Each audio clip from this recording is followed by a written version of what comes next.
स्नेह सेवया उपदेक्षन्ति ते ज्ञानम ज्ञानिनस्तत्त्व दर्शनम। जब कोई सच्चा साधक एक गुरु के पास जाता है तो गुरु उसके हृदयगत अंधकार का निर्मूलन करके और ठाकुर जी के साथ में उसका संबंध स्थापित करते हैं। जैसे एक कन्या और एक लड़का यदि विवाह मंडप में बैठे तो ब्राह्मण वैदिक मंत्रों को साक्षी मान करके और उनका संबंध स्थापित करता है। उसी तरह से एक गुरु एक सच्चे साधक का संबंध भगवान के साथ में स्थापित करता है।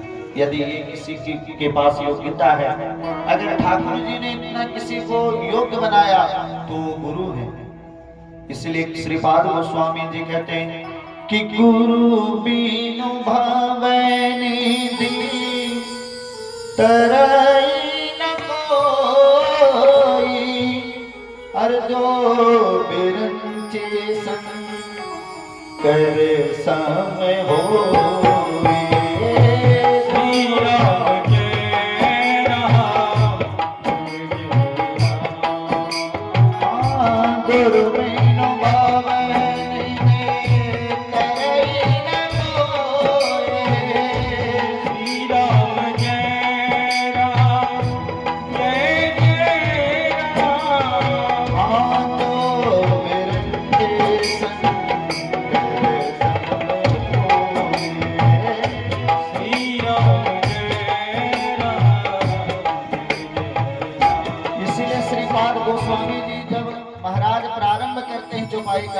का तो सबसे पहले जिनका स्मरण किया बंदो गुरु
तब साधारण मनुष्यों की बात ही कौन कहे। श्रीपाद गोस्वामी तुलसीदास जी महाराज कहते हैं कि शिव विरंच गुरु बिनु भव निधि तरय न कोई, जो विरंच शंकर समोह। ब्रह्मा हो भगवान शिव हो जगत के गुरु, तुम त्रिभुवन गुरु वेद बखाना। भगवान शंकर कौन है? त्रिभुवन के गुरु। वंदे बोधमयं नित्यं गुरुं शंकर रूपिणं। भगवान शंकर कैसे हैं? त्रिभुवन के गुरु। लेकिन ऐसे त्रिभुवन के जो गुरु हैं भगवान शिव, उनका भी अगर अपना कल्याण करने की आवश्यकता पड़ेगी तो उन्हें भी जीवन में गुरु बनाना पड़ेगा। यहाँ पे राजर्षि परीक्षित कहते हैं योगी नाम परमं, आप योगियों के श्रेष्ठ गुरु हैं। आपसे बढ़कर के संसार में और कौन गुरु हो सकते हैं। इसलिए हे सुखदेव जी महाराज, जिस जीव के पास, जिस मनुष्य के पास केवल 7 ही दिन बचे हों, उसके कल्याण का उपाय क्या है? 7 दिन का ही समय हमारे पास बचा हुआ अवशेष। 7 दिन के बाद इस शरीर का अवसान हो जाएगा। इसलिए आप कृपा करके हमें बतावें कि हमें क्या करना चाहिए। सुखदेव जी ने कहा कि राजन चप्पल खोलने जाओ। कि राजन 7 दिन बहुत समय होता है। अरे जीव का कल्याण करने के लिए तो 7 मिनट ही पर्याप्त है। 7 दिन आपके लिए बहुत समय है, आप बिल्कुल चिंता नहीं करें, आपका 7 दिन में जरूर कल्याण होगा। और जब इस तरह से कहा गया श्री परीक्षित जी के द्वारा, तब परीक्षित जी को भगवान सुखदेव कहते हैं कि सुनो राजा, तुम बिल्कुल चिंता मत करो, 7 दिन में तुम्हारा कल्याण होगा। कल्याण का उपाय क्या है कि तस्मात् भारत सर्वात्मा भगवान ईश्वरो हरि श्रोतव्यः कीर्तितव्यश्च स्मर्तव्यश्चेच्छता भयम्। राजन, राजन जो अभय पद की प्राप्ति करना चाहते हैं, जो भगवत पद की प्राप्ति करना चाहते हो, उन्हें भगवान की लीलाओं का खूब श्रवण करना चाहिए। श्रोतव्य, पहले खूब सुने। जब भगवान की कथा को सुनेगा तब ठाकुर जी के प्रति उनके मन में श्रद्धा हो, इसलिए पहले श्रोतव्य। जब सुन ले पूरा तो उसका कीर्तन करेगा, क्योंकि देखिए सुनिएगा तभी कीर्तन में मन लगेगा। इसलिए पहले सुने, फिर उसका कीर्तन करे, फिर उसका स्मरण करे। स्मर्तव्यश्चेच्छता भयम्। सुनेगा तभी वो कीर्तन कर सकता है। कीर्तन यश सह जीवति। कीर्तन का अर्थ क्या होता है? भगवान के यश का गान करना। सुनेगा तब वो कह सकता है, तब वो कीर्तन कर सकता है। और उसके बाद खूब ठाकुर जी का, जहाँ महाराज एकांत स्थान मिले, ठाकुर जी का खूब ध्यान करेंगे, क्योंकि श्वास श्वास पर कृष्ण भजे, वृथा श्वास जनि कोय। क्यों? क्योंकि ना जाने या श्वास की आवन हो न हो। चैतन्य महाप्रभु महाराज, उनके बारे में ऐसा आता है कि जब सुबह वो सो करके उठते थे तो उनका पूरा बिस्तर भीगा रहता था, गीला। भक्त लोग जमा हो जाते थे, क्या भाई रात में बारिश हुई क्या? नहीं नहीं नहीं, ठाकुर जी का कीर्तन करते करते महाप्रभु जी इतना रोए कि पूरा बिस्तर उनके नेत्र के आंसू से भर गया। हरे नाम हरे नाम हरे नाम मेरे केवल।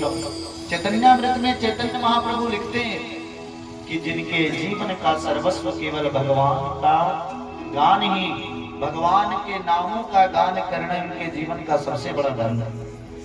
खूब कीर्तन करे, ठाकुर जी का खूब ध्यान करे, और ध्यान करके फिर महाराज 4 कार्यों को करे कि जितासनो जितश्वासो जित संगो जितेन्द्रिया स्थूले भगवतो रूपे मनः संधारे। जितासन, पहले आसन को जीते। एक आसन पे ज्यादा से ज्यादा बैठने का अभ्यास करें। 1 घंटा लोग आजकल बैठ नहीं पाते एक आसन पर, क्योंकि जब तक आप आसन नहीं जीतिएगा तब तक भगवान की कथा को सुन ही नहीं सकते। फिर संग को जीते। भक्तों को बहुत अधिक प्रपंच करने की आवश्यकता नहीं है, और जो बहुत प्राप्त कुछ करना चाहते हैं उन्हें एकांतवास करना चाहिए। जैसे देखिए, जो विद्यार्थी बहुत लगनशील होता है, जो सोचता है कि हम अच्छे पद की प्राप्ति करें, उसे तो भाई बहुत मेहनत करना पड़ता अकेले में। तो जित संगो, फिर इंद्रियों को जीते। जित संगो जितेन्द्रियः, और स्थूले भगवते रूपे मनः संधारयेत्। फिर भगवान के स्वरूप का दर्शन करें। देखिए, आजकल हम लोगों का खान पान बिगड़ गया। जिस बिस्तर पर सोते हैं उसी पर भोजन करते हैं। शौचाचार का कोई नियम नहीं रहा। तो जब सोए तो उस समय भगवान का स्मरण करके, और आंख खुले तो सबसे पहले भगवान का नाम। इससे क्या हुआ कि रात जितना देर वो सोया, वो जगने के बाद सबसे पहले भगवान का नाम लिया, तो पूरा उसका रात भजन में चला गया। सोने के समय उसने भगवान के नामों का स्मरण किया, तो उसने दिन में जो भी कार्य किया वो उसका भजन में चला गया। और उसके बाद अपनी हाथ का कर का दर्शन करें, और कर के दर्शन करने के पश्चात पृथ्वी पर पैर रखने से पहले माँ पृथ्वी को प्रणाम करें। किस भाव से? समुद्र वसने देवी पर्वत मंडिते विष्णु पत्नी क्षमस्तव्यम आदय स्पर्शं क्षमस्व में। हे मां, समुद्र ही आपका वस्त्र है। ये पर्वत जो हैं ये आपकी शोभा बढ़ाने के लिए सुशोभित हो रहे हैं पृथ्वी के ऊपर। पर्वतन मंडित, ये आपको सुशोभित मंडित कर रहा है। आप भगवान नारायण की धर्म पत्नी हैं। मैं आपके ऊपर चरण रखने जा रहा हूं। हमारे द्वारा बहुत सारा अपराध बनेगा, इस अपराध को आप क्षमा करेंगे। इस प्रणाम करके फिर मां पृथ्वी के ऊपर पैर को रखेंगे। महाराज फिर भगवान के स्थूल स्वरूप का दर्शन करें। पाताल में तस्हि पादमूलम पठन्ति पार्ष्णी प्रपदे रसातलम। महाराज जो 14 भुवनात्मक यह संसार है, अतल वितल सुतल तलातल रसातल महातल और पाताल। ये पाताल क्या है? ये भगवान के पैर का तलवा है। और सत्य लोक जहाँ पर ब्रह्मा जी निवास करते हैं, भू भुआ स्वाहा महाजनात्मा सत्य, ये भगवान का महाराज सिर स्थल सिर भाग है। और इस प्रकार से भगवान के विराट स्वरूप का संपूर्ण ब्रह्मांड में दर्शन करने के बाद फिर ठाकुर जी के स्वरूप में अपने मन को लगा। इन बातों को जब कह रहे थे तो फिर भगवान ने कहा कि सुनो, इस संसार का विस्तार कैसे होता है। एक बार भगवान नारायण सोए सोए विचार किए कि भाई सृष्टि का कुछ विस्तार करना चाहिए। और जब ऐसा संकल्प किए तो संकल्प मात्र से उनके नाभि से एक कमल का पुष्प उत्पन्न हुआ और उसमें एक पुरुष जन्म लिया। उसको चारों ओर देखने की इच्छा हुई तो उसके 4 मस्तक हो गए। कहीं कहीं पर 6 मस्तक, कहीं कहीं पर 8 मस्तक भी कहा जाता है, लेकिन प्रधान 4 मुखी ब्रह्मा जी का कहा गया। वो चारों तरफ देखे तो केवल जल ही जल दिखाई दे रहा है, जल के अतिरिक्त कुछ भी नहीं दिख रहा है। तब उनको लगा कि जिसके ऊपर मैं बैठा हुआ हूँ इसका कुछ तो आधार होगा, और उस कमल की रानी में प्रवेश कर गए। जो कमल का वो डंडे होता है।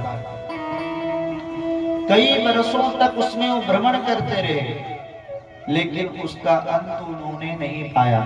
आदि अंत को जा सुना पावा, और अंत नहीं पाए तो ऊपर आए, सोचे भाई आखिर मेरा जन्म कैसे हुआ, ये बात तो पता चलनी चाहिए। तब आकाशवाणी हुई कि अस्पर्शेषु यत् षोडश मेघ विंशम निष्किंचनानां नृप यद धनम विदो। हे ब्रह्मदेव, स्पर्श वर्ण का जो प्रथम वर्ण है श्याराम, 16वां वर्ण है और 21वां वर्ण उसका उच्चारण हुआ। स्पर्श वर्ण किसे कहा गया? का से लेकर के मां तक के वर्ण को स्पर्श वर्ण कहा जाता है। तो आप जब स्पर्श वर्ण में 16वां वर्ण जोड़िएगा तो कवर्ग का 5, चवर्ग का 5 और टवर्ग का 5, 15 हो गया। 16वां अक्षर कौन आता है? त। और ये तवर्ग का भी 5 जोड़ लीजिए, 20 हो गया। और 21वां कौन सा आया? पा।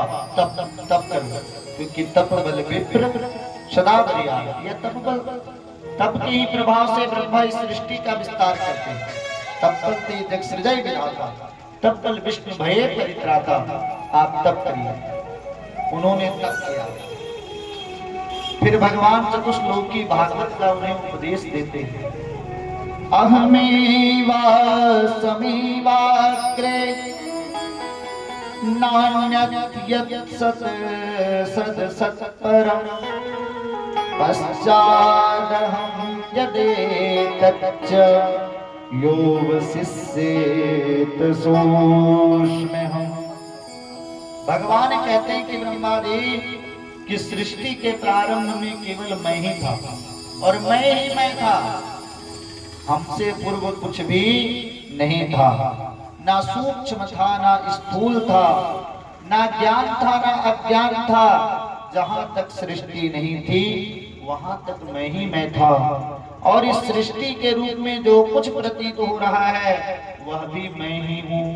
ऋतेर्थम यत् प्रतीयेत न प्रतीयेत चात्मनि तद विद्यादात्मनो माया यथा भासो यथा तमः। हे ब्रह्मा जी, जैसे प्राणियों के पंचभूत छोटे बड़े जो भी शरीर हैं, जैसे 84 लाख योनियां हम लोगों की मानी गई है। इसमें बहुत ऐसे योनि हैं जो छोटी छोटी योनि कही गई है, और बहुत बड़े बड़े योनि जैसे हाथी बनना, ऊंट बनना, ये सब बड़े योनियां हैं। पर्वत वृक्ष आदि का योनि को प्राप्त करना, ये भी हमारे 84 के अंतर्गत आते हैं, क्योंकि अस्थावरम विंशतेर लक्षण 20 लाख योनियां तो जीवों की अस्थावर ही मानी गई, जिसमें वृक्षादि आते हैं। तो बड़े से छोटे तक केवल कौन थे? तो भगवान कहते कि पंचभूत जितने छोटे बड़े शरीर हैं, आकाश आदि जो पंच महाभूत हैं, जैसे छितजल पावक गगन समीरा, ये पंच महाभूत कहा गया है। तो उन शरीरों के कार्य रूप से निर्मित होने के कारण प्रवेश भी करते हैं, और पहले से ही उन स्थानों पर रूपों में कारण रूप से मैं विद्यमान रहने के कारण प्रवेश नहीं भी करता। मतलब भगवान सब कुछ हो करके भी कुछ नहीं है। संसार का समस्त कार्य भगवान के कारण हो रहा है, फिर भी भगवान का हम अनुभूति नहीं कर पाते अज्ञानता के कारण से, अज्ञानता वसात। तो ठाकुर जी सभी जगह विद्यमान रह करके भी हमें अनुभव में नहीं आते। और यथा महांति भूतानि भूतेषु चावचेष्वनो प्रविष्टान्य प्रविष्टानि तथा तेषु न तेष्व। वास्तव में ना होने पर भी जो कुछ अनिर्वचनीय वस्तु मेरे अतिरिक्त मुझ परमात्मा में दो चंद्रमाओं की भांति मिथ्या ही प्रतीत हो रही है। जैसे कोई अपने नेत्र के ऊपर अंगुली रख दे और उसको आकाश में भ्रांति होने लगे कि दो चंद्रमा है, लेकिन दो चंद्रमा कभी उदित नहीं होते, एक ही होता है। उसी तरह से जीव भी संसार में माया के कारण इस संसार को और भगवान को अलग अलग मानता है, लेकिन ये संसार भगवान से अलग नहीं है। भगवान ठाकुर जी के ही कारण से ये संसार भी चल रहा है। और महाराज आकाश मंडल में नक्षत्रों में राहु की भांति जो मेरी प्रतीति नहीं भी हुई। जैसे देखिए आकाश में राहु रहते हुए भी हमको दर्शन नहीं देते, उसी तरह भगवान दृष्टिगोचर राहु की तरह नहीं होते। इसे मेरी माया समझनी चाहिए। माया किसे कहा गया? माँ मतलब नहीं और या मतलब जो, जिसकी सत्ता कभी भी स्थित नहीं हो उसे माया कहा गया। और भगवान कहते हैं गीता जी में कि देवी हे सा गुणमयी मम माया दुरत्तया मामी भी ये प्रपद्यन्ते मम माया तरंगते। बिना भगवान के कृपा के बिना हम इस माया से पार नहीं हो सकते। तो इसीलिए जब इस माया को पार करना है तो मायापति के शरण को ग्रहण करना ही पड़ेगा। और एतावदेव जिज्ञास तत्व जिज्ञासुनात्मनः अन्वयव्यतिरेकाभ्यां यत्स्यात् सर्वत्र सर्वदा। हे ब्रह्मादि, यह ब्रह्मा नहीं है, यह ब्रह्मा नहीं है, इस प्रकार निषेध की पद्धति से, और यह ब्रह्मा है, यह ब्रह्मा है, इस अन्वय की पद्धति से यही सिद्ध होता है कि सर्वातीत एवं सर्वस्वरूप भगवान ही सर्वदा और सर्वत्र। तो किसी राम में सब जग जानी करम प्रणाम जोरे जुग पानी। नारायण यहाँ पे द्वितीय स्कंद की कथा विश्राम होते आइए हम लोग आगे की कथा में प्रवेश करें। उससे पहले ठाकुर जी का नाम लें। अरे कोई कहे गोविंद कोई गोपाला, कोई कहे गोविंद कोई गोपाला, मैं तो कहूँ सावरिया बासुरिया वाला, मैं तो कहूँ सावरिया बासुरिया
मोहन कलिया भी कह करके बोला दुर्योधन, कलिया भी कह करके बोला दुर्योधन, कंसा तो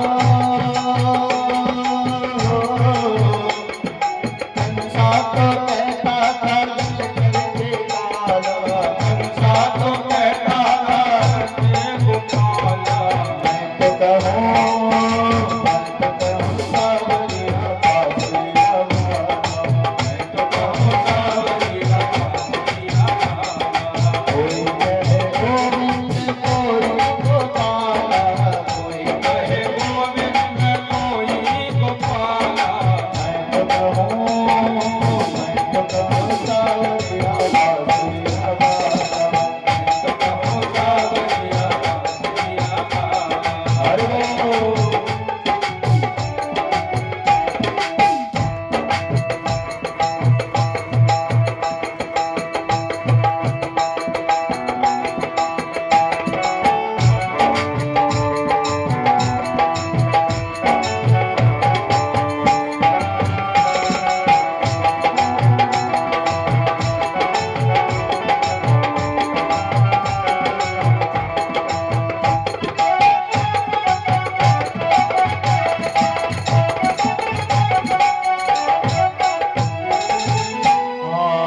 अच्युत युधिष्ठिर के उद्धव के माधव, अच्युत युधिष्ठिर के उद्धव के माधव, भक्तों के भगवान संतों के केशव, संतों के केशव। अच्युत युधिष्ठिर के उद्धव के माधव, अच्युत युधिष्ठिर के उद्धव के माधव, भक्तों के भगवान संतों के केशव, भक्तों के भगवान संतों के केशव। ग्वालिया हो, ग्वालिया तुमको पुकारे नंद लाला, ग्वालिया तुमको पुकारे नंद लाला, ग्वालिया तुमको पुकारे नंद लाला, ग्वालिया तुमको पुकारे नंद लाला। मैं तो कहूँ सावरिया बाबुया बाबा। सावरिया बाबुया बाबा।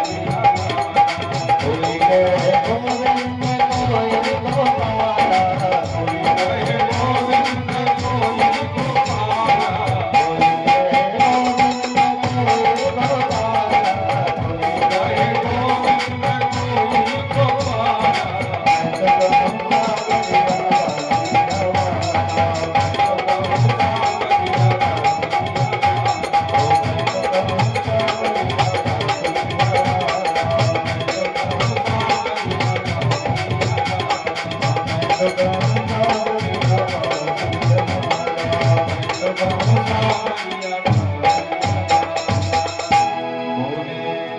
वत्सल भगवान की यदा तुरादान स्वसुतान साधु पोषण धर्मेण विनष्ट दृष्टि भ्रातुरे अभिष्टस्य सुतान विबन्धन् प्रवेश्य लाक्षा भवने ददाह।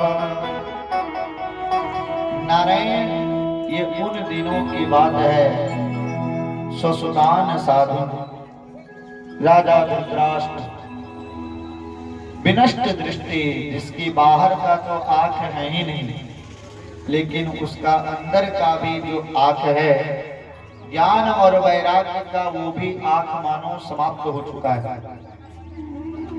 ऐसे अंधे राजा धृतराष्ट्र के पास आकर के और विदुर जी महाराज उसको उपदेश देते हैं कि महाराज, ये जो आप पांचों पांडवों को लाक्षा भवन में जलाने का प्रयास करवा रहे हैं, विष देने का प्रयास कर रहे हैं, उनको मारने का जो आपके पुत्र दुर्योधन आदि प्रयास कर रहा है, ये अच्छी बात नहीं है। ऐसा बात नहीं महाराज कि पांडव आपके पुत्र से डरते हैं।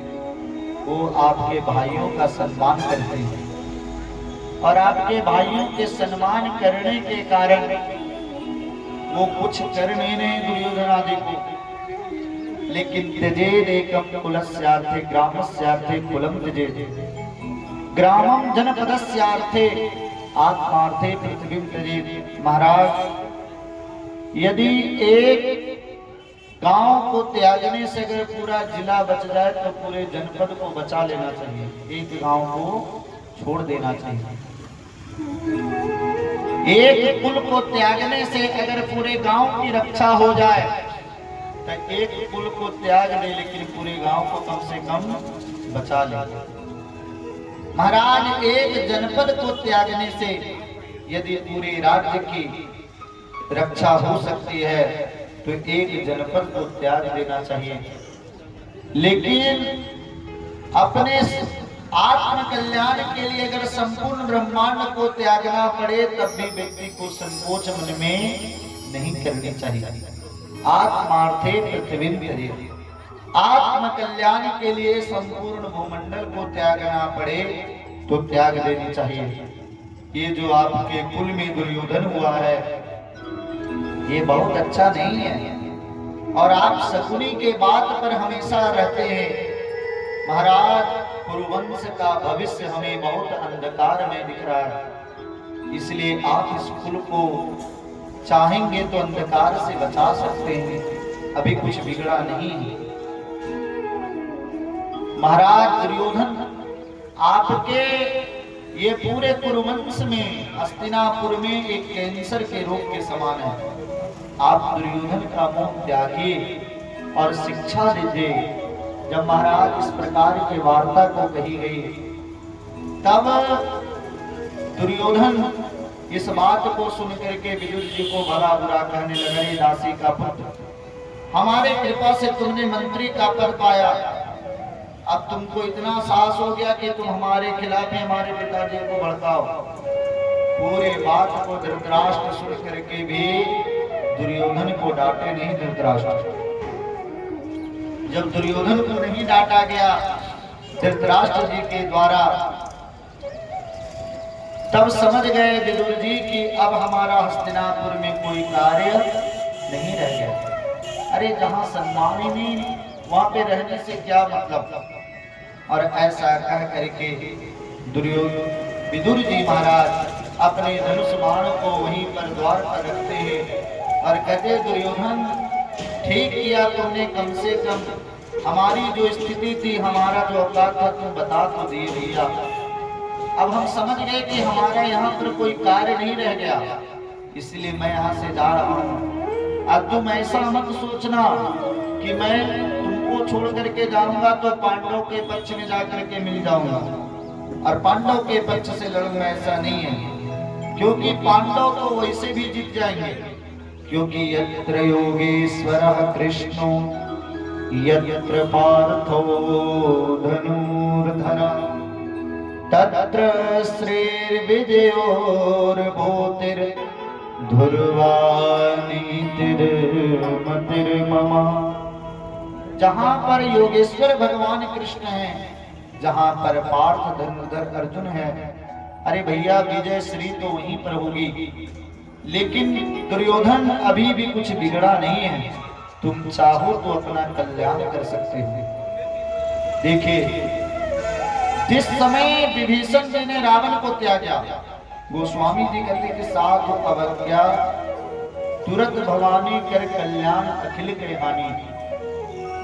उसी दिन रावण मर गया। और जिस समय विदुर जैसे महात्मा कौरवों को त्याग करके गए, भगवान आज तक इसलिए इनके ऊपर कृपा किए हुए थे क्योंकि विदुर जैसे महात्मा इनके पक्ष में थे। विदुर जी जैसे निकले सभी आयुहीन हो गए, आयुहीन भये सब सभी का आयु समाप्त हो गया। भगवान संधि प्रस्ताव लेकर के आए, भगवान का बड़ा सम्मान किया गया क्योंकि धृतराष्ट्र ने कहा कि अगर तुम द्वारकाधीश को अपने पक्ष में मिला लो तो पांडवों में इतनी हिम्मत नहीं कि वो हमसे युद्ध कर सके। खूब सेवा सत्कार करो, खूब भव्य स्वागत द्वारकाधीश का किया गया। संधि प्रस्ताव भगवान लेकर के आए। पूरी सभा सजी महाराज। द्वारिकाधीश ने धृतराष्ट्र को कहा कि महाराज आप हमको एक बात बताएं, पांडव आपके पुत्र हैं अथवा नहीं? धृतराष्ट्र ने कहा इसमें द्वारिकाधीश ये पूछने वाली बात है, तो हमारे कुल के हैं। अरे पांडु के पुत्र हैं, पांडु हमारा सगा भाई है, तो भाई का पुत्र हमारा पुत्र ही हुआ, तो महाराज क्या इस राज्य में उनका आधा अधिकार बनता है या नहीं बनता है? दुर्योधन ने कहा बिल्कुल नहीं, बिल्कुल नहीं उनका अधिकार बनता।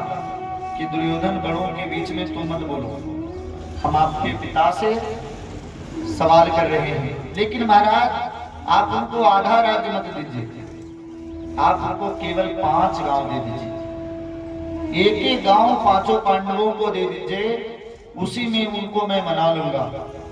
वो 5 गांव कौन कौन से गांव हैं नारायण? तो कहे कि पहला हस्तिनापुर दीजिए जिसको, दूसरा कर्णावती दे दीजिए, कर्णावती जिसका वर्तमान में नाम है अहमदाबाद, तीसरा कांचनपुर दीजिए जिसको वर्तमान समय में कलकत्ता के नाम से जाना जाता है, ये कलकत्ता का प्राचीन नाम कांचनपुर था। चौथा रत्नसारपुर दे दीजिए जिसको अभी मुंबई के नाम से जाना जाता है, और 5वां भाग्यनगर दे दीजिए जिसको हैदराबाद के नाम से जाना जाता है। इनका प्राचीन नाम था, लेकिन मुगल लोग जब आए तो सबसे पहले धार्मिक स्थानों का नाम ही उन्होंने बदलने का कार्य किया। तब कहता है दुर्योधन कि शुचि अग्रेणेव दास्यामि विना युद्धेन केशव, हे केशव सुई के नोक के बराबर भी जमीन मैं पांडवों को नहीं दे सकता बिना युद्ध के। भगवान ने हंसते हुए कहा कि तुमने दादी और नानी से कहानी में युद्ध के बारे में सुना होगा दुर्योधन, अभी तुम युद्ध के परिणाम को जानते नहीं।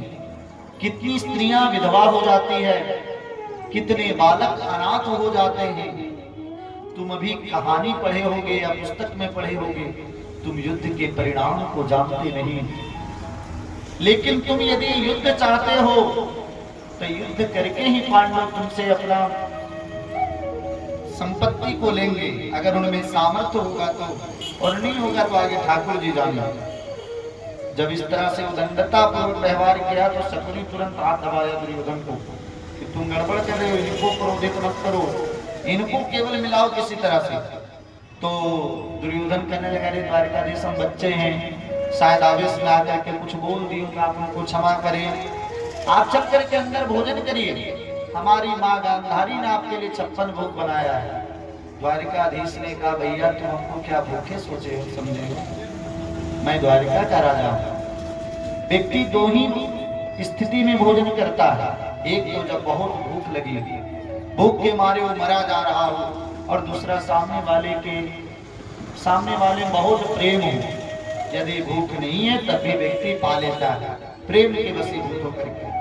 भाव तुम में है नहीं और भूखा मैं हूं नहीं, क्योंकि भाव का भूखा हूं मैं और भाव ही एक सार है, और भाव से मुझको भजे तो भव से बेड़ा पार है, और भाव के बिन जो भी दे तो मैं कभी लेता नहीं, और भाव से एक फूल दे तो मुझे स्वीकार।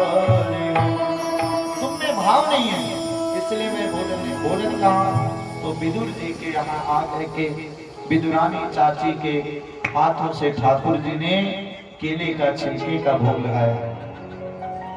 लेकिन भगवान को जब भी किसी ने पूछा तो भगवान ने कहा कि भाई हमको तो 2 ही भक्त के यहाँ खाने में सबसे अधिक आनंद मिला। तत्ववेत्ता तिहुलोक में भोजन कियो अपार, कैसबरी के विदुर घरा रुचि मानी दुई मार। भगवान को भक्तों ने पूछा कि सबसे ज्यादा आपको प्रसादी पाने में आनंद कहाँ आया, तो भगवान ने कहा कि 2 भक्तों के यहाँ, एक तो मैया सबरी के यहाँ और दूसरे विदुर जी के यहाँ, क्योंकि भगवान पदार्थ के भूखे नहीं हैं, भगवान तो भाव के भूखे हैं।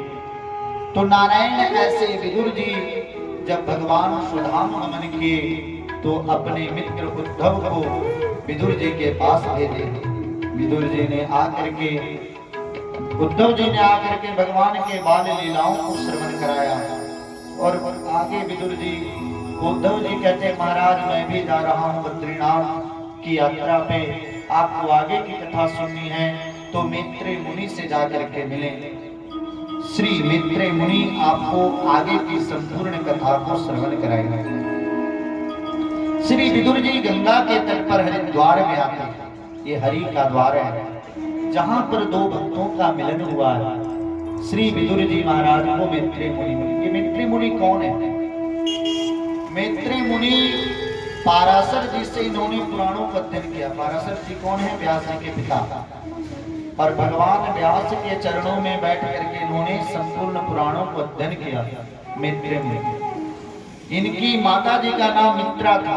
मित्र बहुत विदुषी माता जी थी, बहुत वेद वेदांत की बहुत ज्ञानी महिला मानी गई है माँ। उन्हीं के नाम पर इनका नाम मैत्रेय पड़ा। और कुशारव इनके पित्र थे, पिता थे कुशारव जिनको कहा गया। और दुर्योधन को इन्होंने श्राप दिया था कि तुम भीमसेन के हाथ से मारे जाओगे। तो भीम दादा के हाथों से दुर्योधन का उद्धार हुआ। इसमें भी इनका एक बहुत बड़ा योगदान रहा। ये भगवान के बहुत बड़े भक्त हैं, ब्राह्मण शरीर से हैं। गंगा जी के तट पर एक कुटिया बना करके और निवास करते हैं। ऐसे श्री मैत्रेय मुनि जी का मिलन हुआ है विदुर जी से। विदुर जी को जब अपने घर में आए हुए मैत्रेय मुनि ने देखा तो परस्पर एक दूसरे को दोनों ने प्रणाम किया। क्योंकि 4 मिले 64 खिले 20 रहे कर जोड़। और हरिजन से हरिजन मिले तो बेहिसे 7 करोड़। देखिए, दो संसारी लोगों का यदि भेंट होता तो संसार की चर्चा होती है, और हरि भक्तों की यदि भेंट होती तो हरि की चर्चा होती है। यहाँ पर श्री विदुर जी ने मैत्रेय मुनि से प्रश्न किया कि संसार में कोई भी दुखी नहीं होना चाहता, फिर भी लोगों को दुख भोगना पड़ता है। और दूसरा बात है कि भगवान इस संसार की रचना कैसे करते हैं, और तीसरा अगर वो रचना करते हैं तो किस किस अवतार में आते हैं, आप हमको ये कह करके सुनावें। तो श्री विदुर जी ने मैत्रेय जी ने कहा कि जीव को सुख और दुख बनाने वाला उसका कर्म ही है। महाराज अब रहा भगवान के अवतार की बात, तो सबसे पहले भगवान वराह अवतार लेकर के आए और हिरण्याक्ष का उद्धार किया। महाराज ये हिरण्याक्ष कौन था? तब कहे मैत्रेय मुनि कि भगवान के प्रिय 2 द्वारपाल हैं कि द्वारपाल हरि के प्रिय 2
एक बार भगवान का दर्शन करने के लिए सनक, सनंदन, सनातन और सनत कुमार, ये चारों ऋषि कुमार भगवान के धाम में पहुंचे। इन दोनों ने रोक दिया, अभी आप नहीं जा सकते क्योंकि भगवान विश्राम अवस्था में। महात्माओं को क्रोध आ गया, भाई भगवान से मिलने के लिए भक्तों के लिए कोई समय नहीं होता। तुम भगवान के धाम में रहने के बाद भी ब्राह्मणों को संतों को रोक रहे हो, इसलिए जाओ तुम लोग राक्षस हो जाओ। महाराज जब राक्षस होने का श्राप दिए तो दोनों चरण पकड़ लिए। महाराज जी अपराध हो गया, हम तो सेवक हैं, सेवा करना हमारा धर्म है, इसलिए आप हमें राक्षस होने का श्राप दिए, आप कृपा करें। महात्माओं ने कहा भाई श्राप राक्षस तो तुम्हें होना पड़ेगा, लेकिन तुम 3 जन्म लोगे और वो तीनों जन्म का उद्धार करने के लिए भगवान तुम्हारे उद्धार के लिए पृथ्वी पर जाएंगे। यही जय और विजय एक बार हिरण्याक्ष और हिरण्यकश्यप बना। हिरण्याक्ष का उद्धार करने के लिए भगवान वराह के रूप में आए, हिरण्यकश्यप का उद्धार भगवान नरसिंह के रूप में करते हैं। यही जय विजय रावण और कुंभकर्ण बना तो भगवान श्री राम कौशल्या जी के गर्भ से महाराज अवतार लेते हैं। जब यही जय और विजय दंतवक्त्र और शिशुपाल बना तो भगवान देवकी माँ के गर्भ से प्रादुर्भाव लेकर के जन्म लेकर के और इनका उद्धार करते हैं। तो नारायण भगवान बाहर आए और भगवान बाहर द्वार पर आकर के कहा कि हमारे सेवकों का अपराध, ये स्वामी का अपराध है। ये तो दो पार्षदों महे जयो विजयो एव च कदर्थे कृतमां यद्दो बहवा प्रातामतिक्रम। हे मुनीश्वर, ये हमारे द्वारपाल हैं, बेचारे इन्होंने बहुत बड़ा अपराध किया आपको रोक करके, लेकिन इनका अपराध आप मेरा अपराध माने, आप इन्हें क्षमा कर दें। सोचिए भगवान कितने कृपालु। इसलिए देखिए अगर भगवान का भक्त कोई हो जाता है ना, तो भक्त अगर कोई अपराध करता भी है तो भगवान उस अपराध को अपना अपराध समझ लेते हैं। इसलिए भगवान की भक्ति करना बहुत जरूरी है। ठाकुर जी कहे कि भाई सेवक यदि उदंड हो तो स्वामी का अपराध माना जाता है, इसलिए आप श्राप देकर के बहुत अच्छा किए। इनको वैकुंठ में प्रवेश नहीं मिला। क्यों नहीं मिला सज्जनों? क्योंकि हमारे जीवन का जो भी जमा पूंजी, जो साधना है, अनुष्ठान है, व्रत है, अगर जीवन में क्रोध करते तो उसी समय वो समाप्त हो जाता है। क्रोध कभी भी करना चाहिए भविष्य काल को लेकर के। यदि हम अपने संतान पर क्रोध नहीं करेंगे तो हमारे आगे आने वाली पीढ़ियां बिगड़ जाएगी। लोभ हम हमेशा करते हैं भूतकाल भविष्य काल को लेकर के कि हम इतना जमा करेंगे तो प्रसन्न रहेंगे, खुश रहेंगे। उस लोभ को वर्तमान काल में लाइए। अरे आज जो ठाकुर जी दिए हैं उसमें उत्सव मना लेते। काम कभी भी हम वर्तमान काल को लेकर के करते हैं कि ये वस्तु हमें मिल जाती है बहुत अच्छी रहती है, उसको भूतकाल में परिवर्तित कर दीजिए।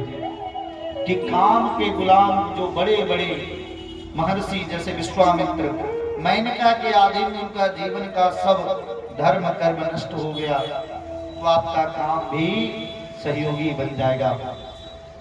महात्माओं ने क्रोध किया, क्रोध के वसाद के अवैध को वैकुंठ में प्रवेश नहीं मिला। नारायण तो कश्यप जी की जो सबसे बड़ी पत्नी है जिनका नाम आदिति है, दिति जी एक दिन अपने पतिदेव के चरणों को पकड़ करके और पति के चरणों में प्रार्थना करी, पतिदेव हमारे सभी बहनों के पुत्र हैं, केवल मेरा ही कोई संतान नहीं है, क्या हमारा कोई संतान नहीं होगा? शाम का समय था। तब श्री कश्यप जी ने कहा कि देवी ये समय जो है वो बढ़िया नहीं है, इस समय तुम पुत्र की इच्छा कर रही हो, ये अच्छा समय नहीं है, क्योंकि भगवान शिव सायंकाल के समय में अपने गणों के साथ में भ्रमण करते हैं। इसलिए संध्या काले च संप्राप्ते चतुष्कर्मण वर्जये आहारम मैथुनाम निद्राम स्वाध्यायम च विशेषतः। ये हम लोगों के लिए बड़े काम की बात है। शाम काल में जो गोधूली बेला माना गया। गोधूली बेला किसे कहा जाता है? जिस समय सूर्य भगवान अस्त हो रहे हैं, उस समय 4 कार्य नहीं करना चाहिए। क्या क्या? आहार, आहारम मैथुनाम स्त्री प्रसन्न, सोना नहीं चाहिए और भोजन भी नहीं करना चाहिए। क्यों? आहारे जायते व्याधिर, शाम के समय अगर कोई भोजन करता है तो व्यक्ति रोगी बन जाता है। और गर्भ दुष्टिश्च मैथुने, उस समय जो संतान गर्भ में निवास करते हैं वो बहुत दुष्ट होते हैं। और निद्रायाम हरते लक्ष्मी, जो शाम के समय सोता है वो दरिद्र हो जाता है, इसलिए शाम के समय सोना भी नहीं चाहिए। स्वाध्यायम च विशेषता, और जो शाम के समय में पढ़ते हैं लोग उनकी आयु घट जाती है। और आजकल जितनी कोचिंग और स्कूल चलते हो सब शाम के समय, इसलिए असमय में चश्मा लग जाता है। स्वाध्यायम च विशेषता, उदय अस्त रवि के समय करिए संध्या ध्यान, भोजन में तुम नींद करो पठन पाप महिमा। तो नारायण ये 4 कार्यों को शाम के समय त्याग देना चाहिए। कश्यप जी ने कहा कि देवी इस समय ठीक नहीं है गर्भाधान के लिए, लेकिन जब बार बार दुराग्रह की तो भाई इसी समय इन्होंने गर्भ को धारण किया। जो पुत्र राक्षस होकर के बहुत समय तक उन्होंने जन्म ही नहीं दिया पुत्र को कि भाई ये संसार के लिए बड़ा खतरनाक होगा, लेकिन आखिरकार इनके गर्भ में बहुत दिन तक बालक को रोकने से स्वर्ग जलने लगा। सभी देवताओं ने प्रार्थना करी, तब इन्होंने 2 बालकों को जन्म दिया। हिरण्याक्ष इतना बलवान था कि पूरे पृथ्वी को चटाई की तरह लपेट कर महाराज समुद्र तल में जाकर के छिप गया पाताल तल में, गंदगी जगह पर।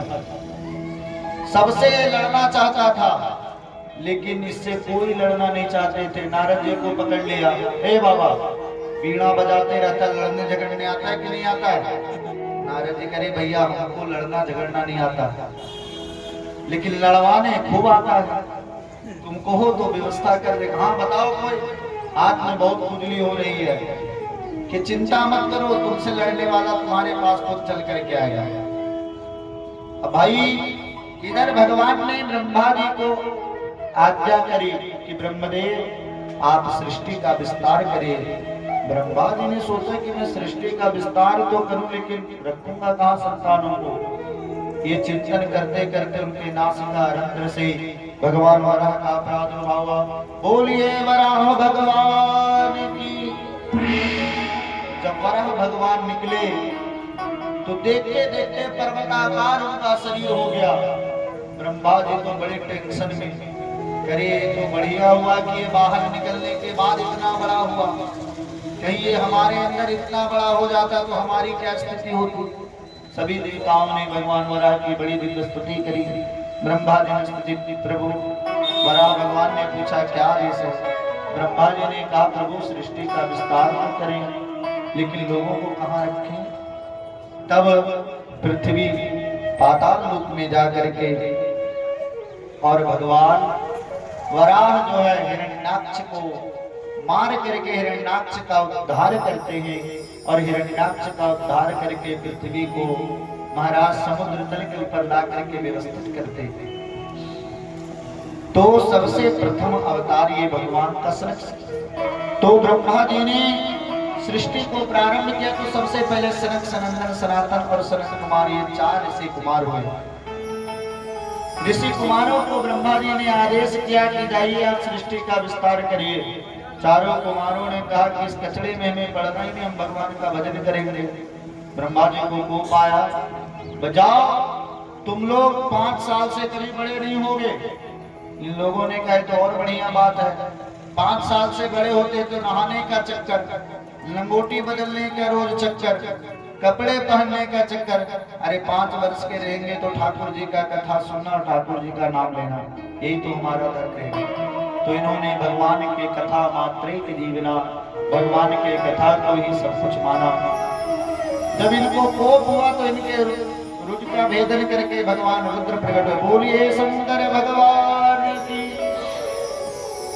शंकर जी को भी ब्रह्मा जी ने कहा कि जाओ पुत्र तुम सृष्टि का विस्तार करो।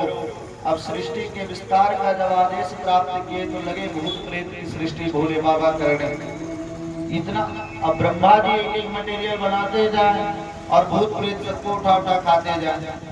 तो ब्रह्मा जी ने कहा रे पुत्र छोड़ दो सृष्टि करना, भैया इतना खतरनाक सृष्टि करोगे तो संसार में रहेगा कौन। देखिए भोले बाबा बड़े कृपालु। अरे कोई और नहीं, कोई और नहीं, कोई और नहीं, कोई और नहीं, भोलेनाथ से निराला कोई और नहीं, भोलेनाथ से निराला कोई और नहीं, कोई और नहीं, कोई और नहीं, कोई और नहीं, भोलेनाथ से निराला कोई और नहीं, भोलेनाथ से निराला गौरानाथ से निराला कोई और नहीं, गौरानाथ से निराला हरि बोल। हरि बोल।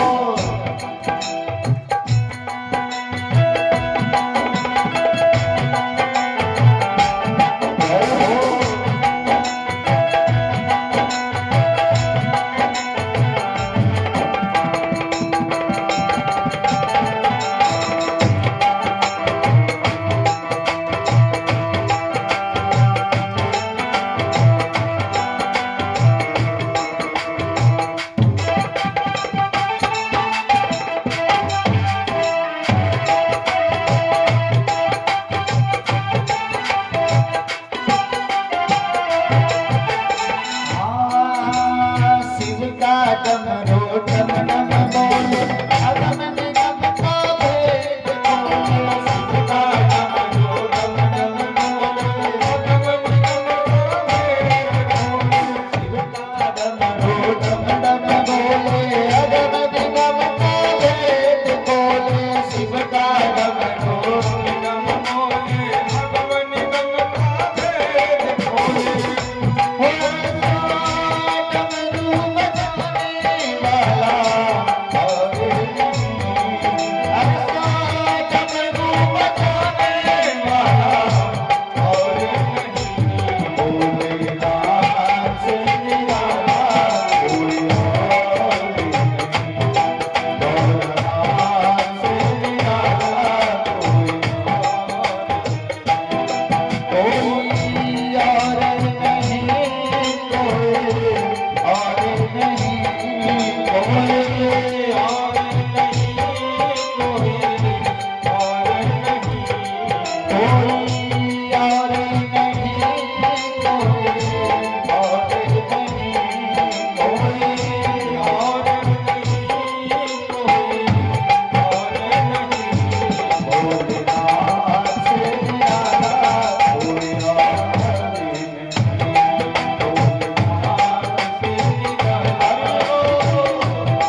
भगवान की। तो नारायण फिर ब्रह्मा जी ने 10 पुत्रों को जन्म दिया। मरीचि, भृगु, पुलस्त्य, अत्रि, अत्रि, वशिष्ठ, कर्दो, नारद आदि। फिर ब्रह्मा जी के दाहिने भाग से मनु जी का जन्म हुआ और वामांक से मां शतरूपा का जन्म हुआ। स्वयं भू मनु जिन मनु अरु शतरूपा। मानवीय सृष्टि मनु जी के द्वारा प्रारंभ हुई, इसलिए हम लोगों को मनुष्य और मानव कहा जाता है। जो अपने आप को मनु का संतान नहीं मानते, वो अपने आप को मानव और मनुष्य नहीं कह सकते। मनु जी जब प्रकट हुए तो मनु जी ने कहा, मनु जी को भी ब्रह्मा जी ने कहा कि पुत्र तुम जाकर के सृष्टि का विस्तार करो। पृथ्वी के बारे में चिंतन किया। पश्चात में भगवान वराह का जन्म और हिरण्याक्ष का यहाँ